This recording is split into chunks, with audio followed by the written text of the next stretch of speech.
Hello friends, देव studies से मैं पूनम कुमारी आपका बहुत बहुत स्वागत करती हूँ। दोस्तों, प्राचीन भारतीय इतिहास को जानने के क्रम में हम लोग जो है गुप्त साम्राज्य के बारे में पढ़ रहे हैं और इस चैप्टर से यानी गुप्त साम्राज्य से संबंधित कई वीडियोस अपलोड किए जा चुके हैं, जिसमें पिछले वीडियोस में हमने गुप्त साम्राज्य के उत्पत्ति के स्रोत, इसके जानकारी के स्रोत के बारे में जाना।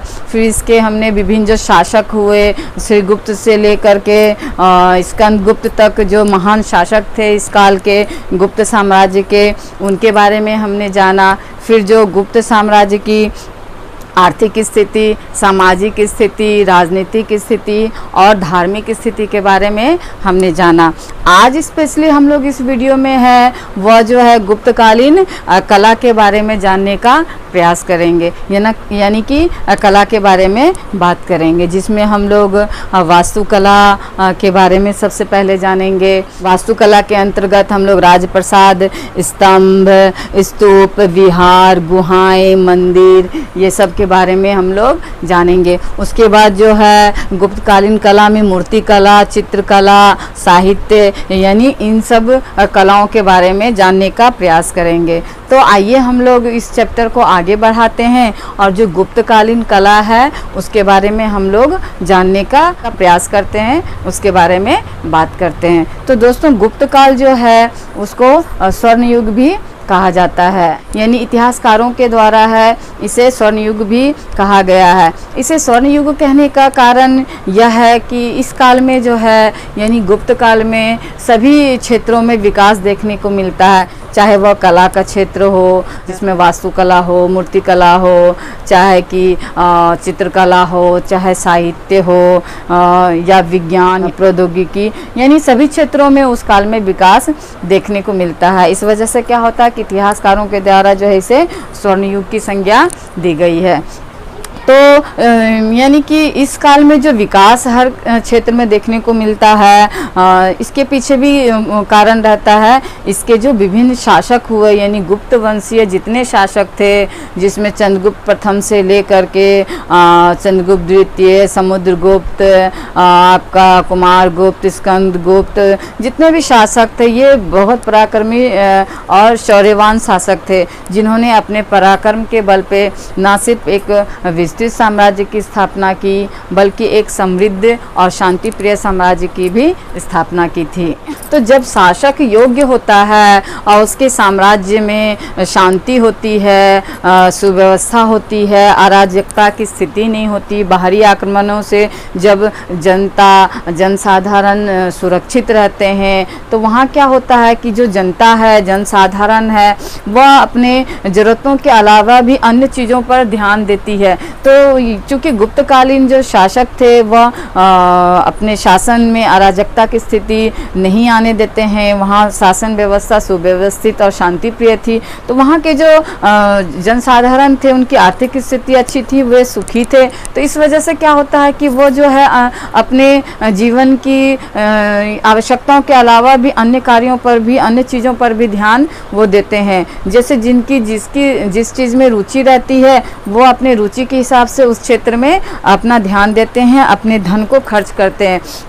उदाहरण के लिए अगर किसी धनी व्यक्ति को, किसी जनसाधारण को अगर भवन निर्माण में, मंदिरों के आदि निर्माण में रुचि है तो वह उससे संबंधित लोगों के ऊपर खर्च करते हैं। उसी प्रकार अगर किसी को मूर्तिकला, चित्रकला में रुचि है तो वह मूर्तिकला से संबंधित जो कलाकार होते थे उनको प्रोत्साहित करते थे, उनके ऊपर धन खर्च करते थे, तो उन कलाकारों को प्रोत्साहन मिलता था और वो इस कला के विकास में अपना योगदान देते थे। तो चूँकि गुप्तकालीन जो शासन व्यवस्था थी इसी प्रकार की थी, तो इस वजह से है जो वहाँ अलग अलग यानी विभिन्न क्षेत्रों में जो है विकास देखने को मिलता है। यहाँ सिर्फ साहित्य कला के क्षेत्र में विकास देखने को नहीं मिलता है, बल्कि जो व्यापार वाणिज्य जो है वह भी इस काल में जो उन्नत अवस्था में रहती है। यानी कि जब तक इस काल में जो योग्य शासक रहे, पराक्रमी शासक आते रहे,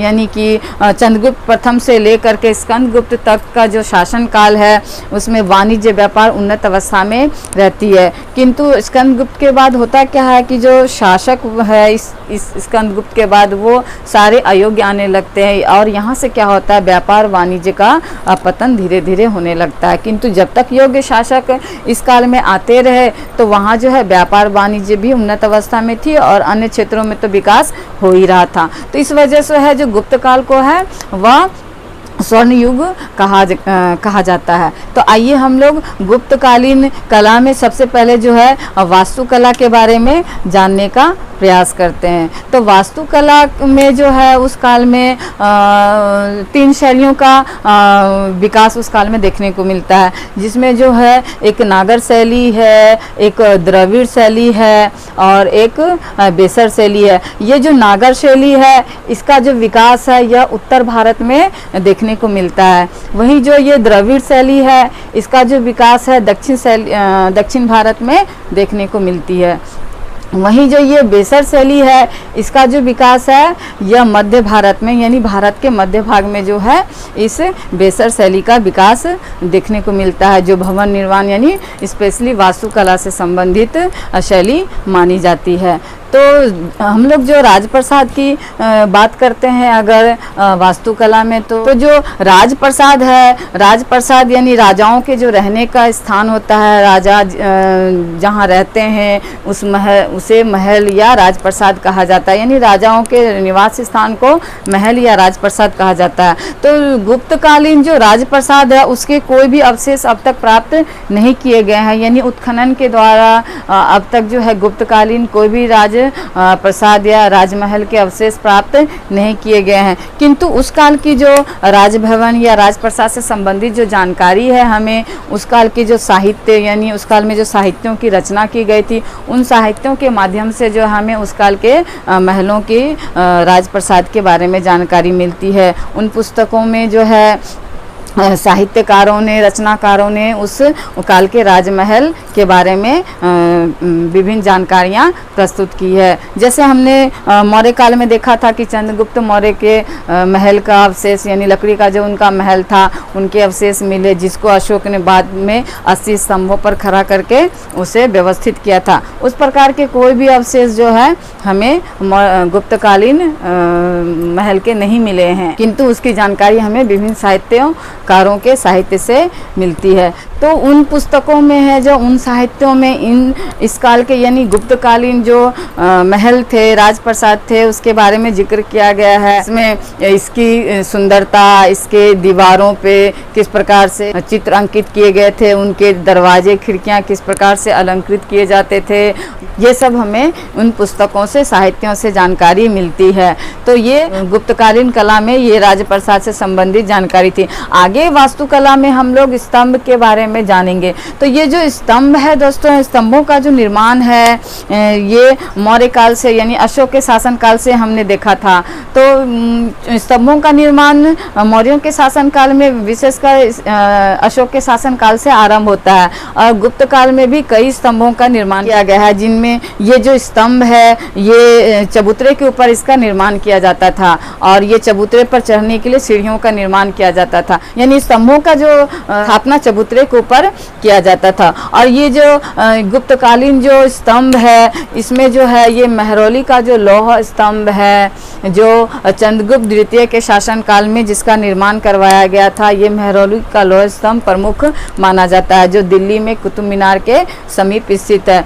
ये जो महरौली का लौह स्तंभ है इसके बारे में आश्चर्यचकित करने वाली ये बात है कि इतने सालों के बाद भी जो है इसमें जंग अभी भी नहीं लगे हैं। मीन्स आमतौर पर देखा जाता है कि लोहे में एक समय के बाद जो है जंग लग जाता है, किंतु इतने सालों के बाद भी जो है ये महरौली का जो लौह स्तंभ है इसमें किस प्रकार के रसायनों का उपयोग किया गया था निर्माण में कि ये आज तक भी इसमें जंग नहीं लगा है, इसकी चमक जो है वह बरकरार है। तो ये जो गुप्तकालीन महरौली का लौह स्तंभ ये चंद्रगुप्त द्वितीय के द्वारा जिसका निर्माण किया गया था जिसके शासनकाल में, तो ये सबसे प्रमुख स्तंभ माना जाता है गुप्त काल में। वहीं जो भीलसद जो स्तंभ है इसका जो निर्माण है कुमार गुप्त प्रथम के द्वारा किया गया था। यानी ये जो भिलसद स्तंभ है, यह यहाँ 4 स्तंभों का निर्माण किया गया था कुमार गुप्त प्रथम के द्वारा भिलसद में। अगला जो स्तंभ है वह है कहोम या भीतरी स्तंभ, यानी कहोम और भीतरी स्तंभ जो है यह स्कंदगुप्त के द्वारा करवाया गया था। यानी कि कहोम और भीतरी जो स्तंभ है इसका निर्माण जो है स्कंदगुप्त के शासनकाल में करवाया गया था। वहीं जो यह ऐरन स्तंभ है, यह ऐरन स्तंभ बुद्धगुप्त के द्वारा इसका निर्माण करवाया गया था। यानी ऐरन नामक स्थान में 2 स्तंभ मिले हैं, जिसमें एक बुद्धगुप्त के द्वारा और एक जो है भानुगुप्त के द्वारा करवाया गया था। तो ये जो भानुगुप्त के द्वारा जो ये स्तंभ का निर्माण करवाया गया था 510 ईस्वी में, इस स्तंभ से जो है एक स्त्री के सती होने का जिक्र किया गया। यानी भानुगुप्त के जो ये अभिलेख है इसमें एक स्त्री के सती होने का जिक्र किया गया। यानी प्रथम बार जो है किसी स्त्री के सती होने का जो जिक्र है यह भानुगुप्त के स्तंभ में अभिलेख में किया गया, जिसका निर्माण 510 ईस्वी में किया गया था। तो इससे भी संबंधित बहुत सारे प्रश्न एग्जाम्स में पूछे जाते हैं। अब हम लोग वास्तुकला का जो अन्य भाग है स्तूप, उसके बारे में जानने का प्रयास करेंगे। तो ये जो स्तूपों का भी जो निर्माण है दोस्तों, यह भी मौर्य काल में आरंभ इसका किया गया था, और इस काल में भी यानी गुप्त काल में भी इसका जो निर्माण चलता ही रहा। ये जो स्तूप है यह बौद्ध धर्म से संबंधित माने जाते हैं, यानी बौद्धों का तीर्थ स्थल माना जाता है। और ये जो है बौद्ध धर्म से संबंधित जो स्तूप है यह गुप्तकालीन में धमेक स्तूप या एक प्रधान स्तूप माना जाता है गुप्त काल का, जो सारनाथ में स्थित है। और इसकी जो ऊंचाई है 128 फीट है, और इसकी जो गोलाई है यह 93 फीट है। यानी ऊंचाई 128 फीट और गोलाई जो है इसकी ये 93 फीट है।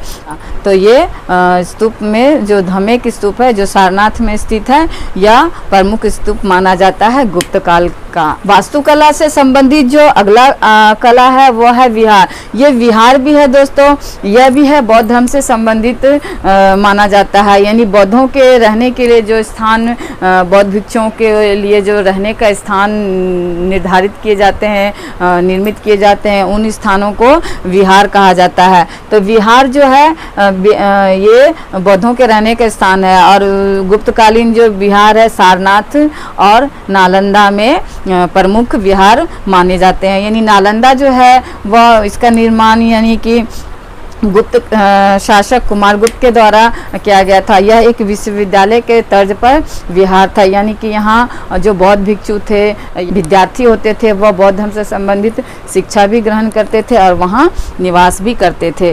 तो विहारों में जो है गुप्तकालीन विहार सारनाथ और नालंदा इस काल के प्रमुख माने जाते हैं। अब वास्तुकला में जो अगला कला है वह है गुहा यानी गुफा। तो ये जो गुफाएं हैं दोस्तों, गुहाएं हैं आदिकाल से हम लोग देखते आ रहे हैं कि जो मानव थे वह प्रकृति द्वारा निर्मित जो गुफाएं हैं उसमें रहते थे। किंतु मौर्य काल से हमने देखा था कि जो गुहाओं का निर्माण जो है वह आरंभ यानी कृत्रिम गुहाओं का निर्माण जो है मौर्य काल से देखने को मिलता है, जिसमें हमने देखा था कि गया में बराबर की गुफाओं को काट करके आजीवक संप्रदाय के लिए रहने की व्यवस्था की गई थी। और भी कई गुफाओं का निर्माण जो है मौर्य काल में किया गया था। तो ये जो गुहाएं हैं यानी कृत्रिम गुहाओं का निर्माण जो है, गुफाओं का निर्माण मौर्य काल से ही देखा जाता है। और इस गुप्त काल में भी कई गुफाओं का निर्माण किया गया था, जिसमें उदयगिरी और अजंता और बाघ की जो गुफाएं हैं यहाँ पर जो है इन गुफाओं का यानी कृत्रिम गुफाओं का निर्माण किया गया था। आगे जो है हम लोग वास्तुकला में मंदिर के बारे में जानेंगे। नहीं, वास्तुकला का जो अगला कला है वह मंदिर निर्माण की कला है, उसके बारे में हम लोग जानने का यानी उसके बारे में हम लोग बात करेंगे। तो जो मंदिर जो है उस काल में यानी दोस्तों हमने देखा था कि जो मौर्य काल में है मूर्तियों का निर्माण मीन्स गुप्त काल से पहले ही मूर्तियों का निर्माण होता चला आ रहा था। हमने कुषाण काल में भी देखा था कि किस प्रकार से जो है वहाँ पर कि मथुरा शैली और गांधार शैली में मूर्तियों का निर्माण हो रहा था। वह निर्माण जो है यानी मूर्तियों का निर्माण जो हमने मौर्य काल में भी देखा। किंतु जो गुप्त काल जो है, गुप्त काल एक पहला काल माना जाता है जहाँ मंदिरों का निर्माण सर्वप्रथम आरंभ किया गया था।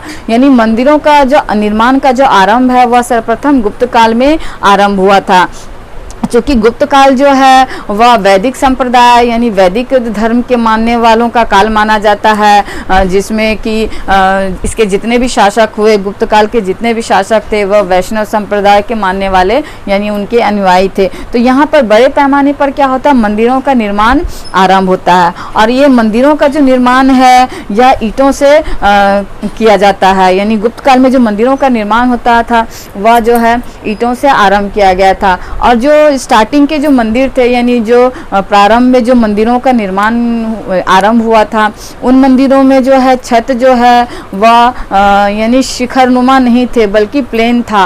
और किंतु बाद में जो है धीरे धीरे जो है ये जो छत था यानी मंदिर का जो छत था यह प्लेन ना हो करके यह शिखरनुमा बनाना आरंभ हुआ। जिसमें जो देवगढ़ का जो ये दशावतार जो मंदिर है जो झांसी उत्तर प्रदेश में स्थित है, यह सबसे पहला शिखरनुमा मंदिर माना जाता है। यानी शिखरनुमा मंदिर का जो आरंभ है वह सबसे पहले देवगढ़ के दशावतार मंदिर में किया गया था। तो यानी शिखरनुमा मंदिर का आरंभ जो है वह सर्वप्रथम दशावतार मंदिर जो कि झांसी उत्तर प्रदेश में है, यहाँ से आरंभ हुआ था। और इस यहाँ के जो यानी इस काल के जो प्रमुख मंदिर है उसमें जो भुमरा का शिव मंदिर है जो नागौर राजस्थान में स्थित है, यह भी एक गुप्तकालीन प्रमुख मंदिर माना जाता है। दोस्तों गुप्त काल में हमने देखा था वीडियो में कि गुप्त काल जो है इसमें वैदिक धर्म में ब्राह्मण शैव धर्म आदि का विकास हुआ था। तो उस काल में बड़े पैमाने पर जो है शिव और वैष्णव धर्म से संबंधित मंदिरों का निर्माण किया गया था, जिसमें देवगढ़ का दशावतार मंदिर जो रहता है यह विष्णु धर्म यानी विष्णु भगवान का मंदिर माना जाता है, जिसमें इनके विभिन्न अवतारों का वर्णन किया गया है। वहीं जो ये भुमरा का शिव मंदिर है यह नागौर राजस्थान में है, यह जो है शैव धर्म से संबंधित मंदिर माना जाता है। वहीं जो ये तिगवा का विष्णु मंदिर है यह जबलपुर मध्य प्रदेश में स्थित है, यह भी इस काल का एक प्रमुख मंदिर माना जाता है। वहीं जो खोह का शिव मंदिर है यह मध्य प्रदेश में है, इसका भी निर्माण जो है गुप्त काल में ही किया गया था। वहीं जो नचना कुठार का पार्वती मंदिर है यह अजयगढ़ जो है मध्य प्रदेश में स्थित है। और अगला जो मंदिर है भीतर गांव का लक्ष्मण मंदिर जो वह यह कानपुर यूपी में स्थित है। वहीं सिरपुर का जो लक्ष्मण मंदिर है यानी ये लक्ष्मण मंदिर दो जगह स्थापित किए गए थे, यानी इसका निर्माण दो जगह किया गया था, जिसमें एक भीतर गांव का लक्ष्मण मंदिर जिसका निर्माण कानपुर में किया गया था, और सिरपुर का जो लक्ष्मण मंदिर है इसका जो निर्माण है वह छत्तीसगढ़ में किया गया था। तो ये कुछ प्रमुख मंदिर है जो गुप्त काल में जिसका निर्माण किया गया था। आगे हम लोग गुप्तकालीन मूर्ति कला के बारे में जानने का प्रयास करेंगे। तो दोस्तों गुप्त काल में बड़े पैमाने पर मंदिरों का निर्माण किया गया था, और यानी मंदिर निर्माण की जो प्रथा है यह गुप्त काल में ही सर्वप्रथम आरंभ की गई थी। तो इस काल में क्या होता है, मंदिरों का निर्माण कर जो है उसमें मूर्तियों की स्थापना कर उसकी पूजा अर्चना की जाती है। तो चूंकि मूर्तियों का निर्माण तो हमने पिछले यानी शासकों के काल में भी देखा, कुषाण शासक के काल में गांधार और मथुरा शैली के रूप में मूर्तियों का निर्माण होता था, जिसमें गांधार कला को बौद्ध धर्म से संबंधित जोड़कर देखा जाता है, वहीं जो मथुरा कला है इसे जैन धर्म से संबंधित जोड़कर देखा जाता है। किंतु इस काल में क्या होता है कि चूंकि यह वैदिक धर्म का काल माना जाता है, तो यहाँ सर्वप्रथम यानी वैदिक काल के जो देवता है शिव और विष्णु भगवान, इन देवताओं का जो है मूर्तियों का निर्माण बड़े पैमाने पर इस काल में आरंभ किया जाता है। तो यानी मूर्ति कला का निर्माण जो है वैष्णव धर्म और शैव धर्म में सर्वप्रथम इस काल में ही प्रारंभ होता है और बड़े पैमाने पर मूर्तियों का निर्माण करके जो है वह मंदिरों में स्थापित किया जाता था। तो यानी कि इस काल में चूँकि बौद्ध धर्म और जैन धर्म से संबंधित मूर्तियों का भी निर्माण हुआ था। क्योंकि ये गुप्त वंश के जितने भी शासक थे वे अन्य धर्म अन्य संप्रदायों के प्रति भी सहिष्णु थे, वो अन्य धर्मों का भी विकास इस काल में देखने को मिलता है। तो इस वजह से इस काल में बौद्ध धर्म जैन धर्म के साथ साथ जो है हिंदू धर्म की मूर्ति कला का भी विकास देखने को मिलता है। इस काल की जो प्रमुख मूर्ति है वह बुद्ध के भूमि स्पर्श मुद्रा की मूर्ति का जो निर्माण है वह माना जाता है। यानी बुद्ध की जो मूर्ति है वह भूमि स्पर्श करते हुए बनाई गई है, जिसमें यह दिखाने का प्रयास किया गया है कि बुद्ध जो है वह धरती से शांति को प्राप्त करने का प्रयास कर रहे हैं। तो ये जो मूर्ति है इस काल की प्रमुख मूर्ति मानी जाती है। और इस काल की अन्य मूर्तियों में जो ये देवगढ़ का जो दशावतार मंदिर रहता है, इसमें विष्णु भगवान के अवतार से संबंधित विभिन्न मूर्तियों का निर्माण किया जाता है, जिसमें कि इस यानी देवगढ़ का दशावतार मंदिर जो है उसमें एक विष्णु भगवान की मूर्ति रहती है जो शेषनाग पर लेटी हुई अवस्था में रहती है, और जो माँ लक्ष्मी है उनका पैर दबाते हुए यानी चरण स्पर्श करते हुए दिखाया गया है। वहीं जो उनके नाभि से जो है भगवान ब्रह्मा को कमल के अवतार में दिखाया गया है। वहीं इनके दाएं बाएं भी कुछ मूर्तियाँ स्थापित की गई, यानी कुछ मूर्तियों का निर्माण किया गया है। तो ये देवगढ़ का जो दशावतार मंदिर है इसमें कई ऐसी मूर्तियां हैं जो गुप्त काल में निर्मित की गई थी, और यह यानी मूर्ति कला का एक उत्कृष्ट नमूना माना जाता है। यानी गुप्त काल जो है मूर्ति कला का उन्नति का काल कहा जाता है। इसमें बड़े पैमाने पर जो है बौद्ध धर्म जैन धर्म के अलावा जो है हिंदू धर्म में से संबंधित मूर्तियों का भी निर्माण किया गया था। तो ये मूर्ति कला का विकास भी जो है इस गुप्त काल में बड़े पैमाने पर किया गया था। अब हम लोग जो है चित्रकला के बारे में जानने का प्रयास करेंगे, यानी गुप्तकालीन चित्रकला किस प्रकार की थी उसके बारे में हम लोग जानने का प्रयास करेंगे। तो दोस्तों गुप्त काल में चित्रकला का भी बहुत विकास देखने को मिलता है, क्योंकि यहाँ जो चित्रकला है बड़े पैमाने पर बड़े स्तर पर देखने को मिलता है। यहाँ चित्रकला में भवन निर्माण, जो स्तंभों का निर्माण था, मंदिरों का निर्माण था, इन सभी में जो है वह चित्रकला का अवशेष यानी झलक देखने को मिलती है। मंदिरों के दीवारों पर चित्र अंकित किए जाते थे, वहीं जो भवन थे उनकी दीवारों पर चित्रों का अंकन किया जाता था। वहीं जो स्तंभ थे, जो स्तंभ जो अभिलेख थे उस पर भी बड़े पैमाने पर चित्रों का अंकन किया जाता था। तो गुप्त काल जो है चित्रकला का भी यानी इस काल में चित्रकला का भी बहुत विकास देखने को मिलता है। चित्रकला का जो प्रमुख उदाहरण या नमूना हम लोग कहेंगे वह अजंता एवं बाघ की जो गुफाएं हैं, इन गुफाओं में जो है चित्रकला के उत्कृष्ट नमूना देखने को मिलते हैं। ये जो अजंता है, ये अजंता की गुफाएं औरंगाबाद में स्थित है, और यहाँ जो है 16 नंबर और 17 नंबर, यानी ये जो 16 और 17 नंबर की जो गुफाएं हैं यह गुप्त काल से संबंधित गुफा मानी जाती है। यहाँ जो है अजंता में कुल 29 गुफाएं हैं, यानी 29 गुफाएं अजंता की गुफाओं में 29 गुफाएं हैं, जिसमें कि अभी वर्तमान में जो है सिर्फ 6 ही गुफाएं ऐसे हैं जहां पर चित्र यानी पूरी तरह सुरक्षित है। बाकी जितनी गुफाएं हैं वहां चित्र जो है वह मीन्स पूरी तरह स्पष्ट नहीं है, वह धूमिल हो गई है या नष्ट हो गए हैं।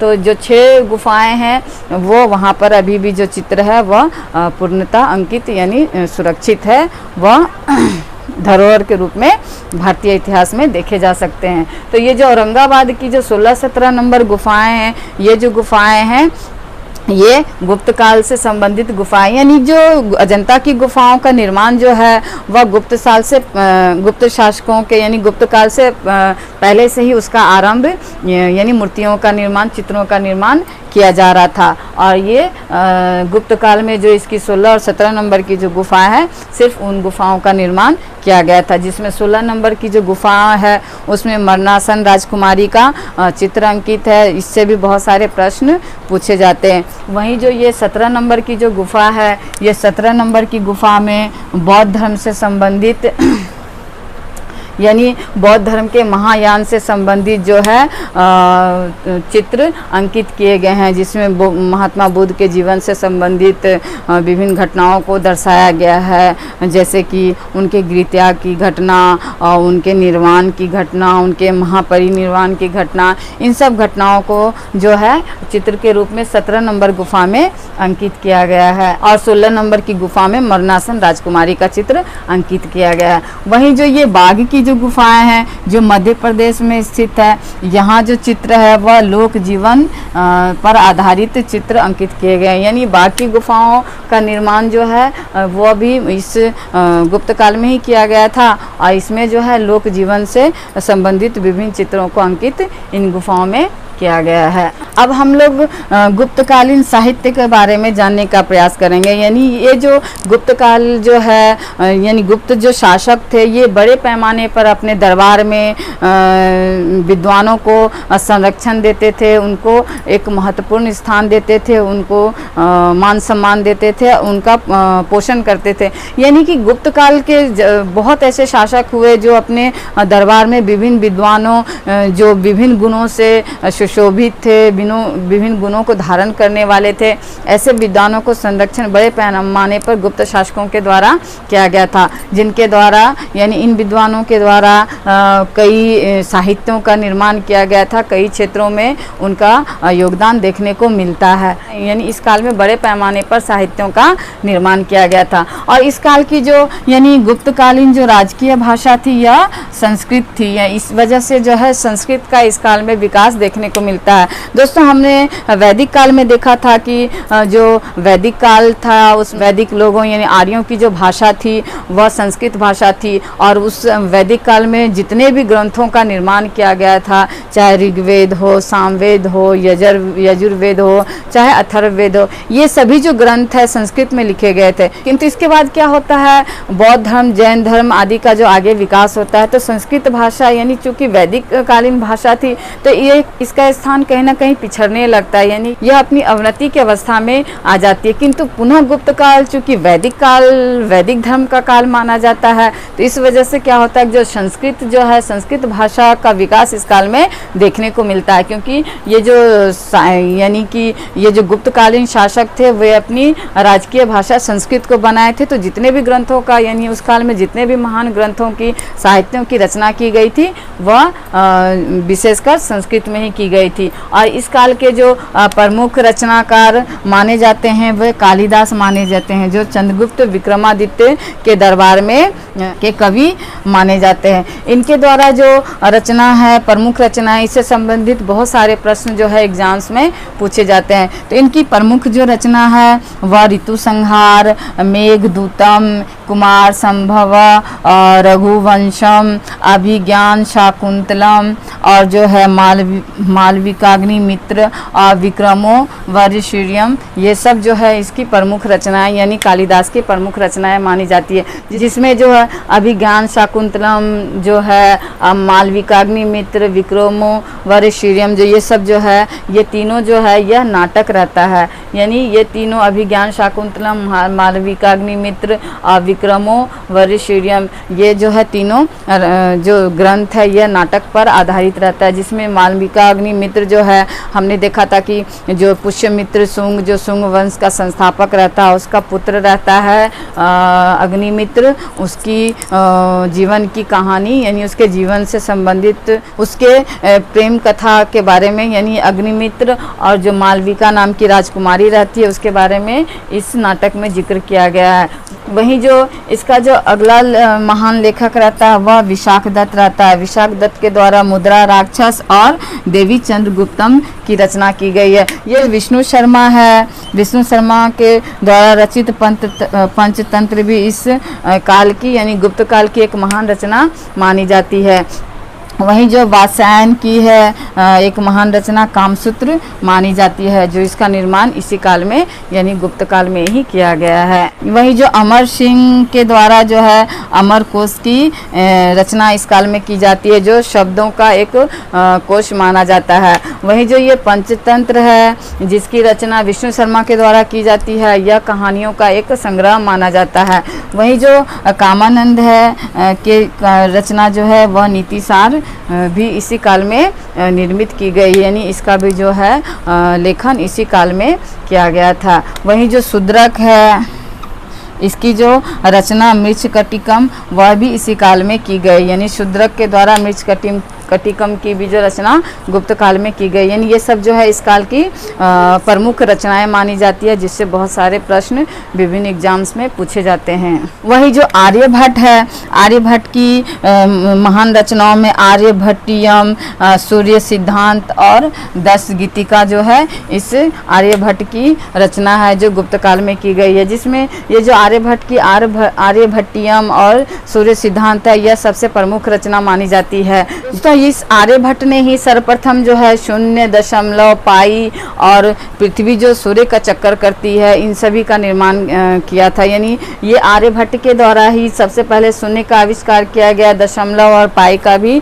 आविष्कार सर्वप्रथम इस आर्यभट्ट के द्वारा ही किया गया था। और पृथ्वी जो है सूर्य का चक्कर लगाती है यह भी सबसे पहले जो है आर्यभट्ट के द्वारा ही प्रमाणित किया गया है। यानी इसके पहले यह माना जाता था कि सूर्य है जो पृथ्वी का चक्कर काटती है, किंतु आर्यभट्ट ने सर्वप्रथम यह सिद्ध किया कि सूर्य पृथ्वी का चक्कर नहीं काटती है, बल्कि पृथ्वी जो है वह सूर्य का चक्कर काटती है। तो ये आर्यभट्ट से संबंधित 3 रचनाएं हैं, जिसमें आर्यभट्टियम, सूर्य सिद्धांत और 10 गीतिका प्रमुख मानी जाती है, जिसका निर्माण इस गुप्त काल में ही किया गया है। वहीं जो वराह मिहिर है, इस वराह मिहिर के द्वारा सर्वप्रथम यह बताया गया कि चंद्रमा जो है पृथ्वी का चक्कर लगाती है और पृथ्वी जो है यह सूर्य का परिक्रमा करती है। यानी वराह मिहिर ने सर्वप्रथम यह साबित किया कि सूर्य का परिक्रमा तो पृथ्वी करती है और पृथ्वी का जो परिक्रमा है वह चंद्रमा करती है, यानी कि चंद्रमा जो है पृथ्वी का एक उपग्रह है।